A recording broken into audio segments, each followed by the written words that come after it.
Okay. So, in the previous class, we discussed about the vapor density and its relationship.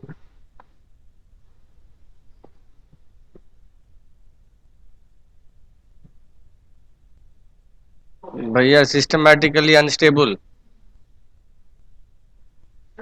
Please sir हमें identify. Sir हमें Priyatosh.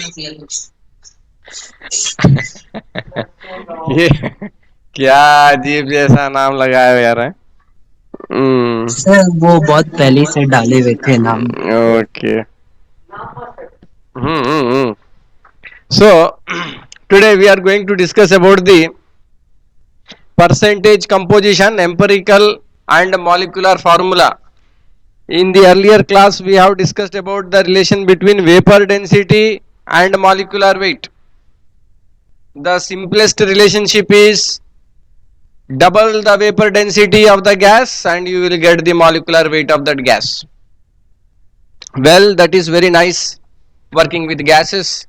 Now we want to move towards the compounds, solids and liquids, compounds. And we want to see how we can find the relationship between percentage composition, empirical and molecular formula. What is this formula? Molecular weight I am not telling, I am telling molecular formula, empirical formula. Anyone? What is the difference between empirical formula and molecular formula? Sir उसमें sir बस वो 6 ऐसे करके कुछ ले लेते, जिसकी carbon का है तो बस उसका कुछ सर अलग ही रहता है, नहीं पता सर। Anyone? देखिए, मॉलिक्यूलर फॉर्मूला तो एकदम एग्जैक्ट होता है किसी कंपाउंड का। अब जैसे कि आपने बोला सोडियम क्लोराइड, तो इसका यही फॉर्मूला होगा और कुछ नहीं, ये नहीं हो सकता है। ये हो सकता है, इसका मतलब 2 मॉलिक्यूल ऑफ सोडियम क्लोराइड है, लेकिन 2 atom of sodium chloride bonding with 2 atoms of chlorine, no sir. Here 1 atom of sodium will bind with ionic bond with 1 atom of chlorine. This is the molecular formula of sodium chloride. But when we say magnesium chloride, it will be MgCl2. That means one magnesium atom is ionically bonding with 2 chlorine atoms. So we write MgCl2. अगर हम लोग CH3COH, ये compound क्या है? Acetic acid. Acetic acid लिखते हैं। अब हम चाहते हैं कि ये इसका प्रॉपर मॉलिक्यूलर फॉर्मूला है, हम चाहते हैं इसका एम्पिरिकल फॉर्मूला लिखना। तो हम क्या करेंगे? कार्बन, हाइड्रोजन, ऑक्सीजन, 3 ही तो एलिमेंट है। टोटल हम लिखेंगे कितना है? कार्बन 2 है, हाइड्रोजन 4 है, ऑक्सीजन 2 है। रेशियो बना देंगे। इसका रेशियो कितना हो जाएगा? 1:2:1। तो इसका जो एम्पिरिकल फॉर्मूला होगा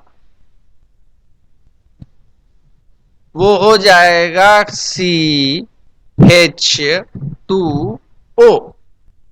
1 हम लोग लिखते नहीं है, कुछ नहीं लिखे तो मतलब समझ जाइए कि 1 है। तो CH2O ये इसका एम्पिरिकल फॉर्मूला हुआ। लेकिन इसका मॉलिक्यूलर फॉर्मूला क्या है? ये CH3COH। तो एम्पिरिकल फॉर्मूला रेशियो बता रहा है एटम्स का क्या क्या है, बस। ठीक। परसेंटेज कंपोजिशन, अब आप हमको ये बताइए कि CH2O है, इसमें परसेंटेज कंपोजिशन हाइड्रोजन का कितना है इस कंपाउंड में? इसमें 50%। Are you sure? कैसे?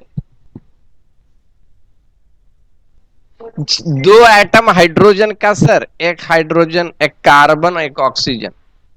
तो क्योंकि ये 2 है और उधर 2 है तो ये तो 50% ले लिया। लेकिन हाइड्रोजन का एटॉमिक मास तो कुछ ज्यादा ही कम है। उस हिसाब से देखा जाए तो किंग कॉन्ग के सामने छोटा बंदर बैठा है, बहुत छोटा साइज। तो ऐसे में जो है परसेंटेज कंपोजिशन इस तरीके से हम लोग डायरेक्ट जो है कितना नंबर ऑफ एटम है उसके हिसाब से नहीं बोल सकते हैं, हम लोग को इसमें एटॉमिक मास को इंक्लूड करना होगा।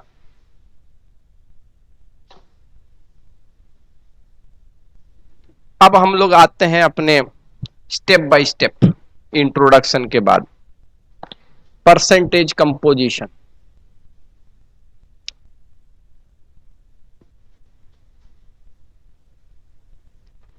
परसेंटेज कंपोजिशन यानी किसी भी कंपाउंड में एक पर्टिकुलर एटम का कितना कंपोजिशन है, इसका फॉर्मूला होगा total weight of the element in one molecule,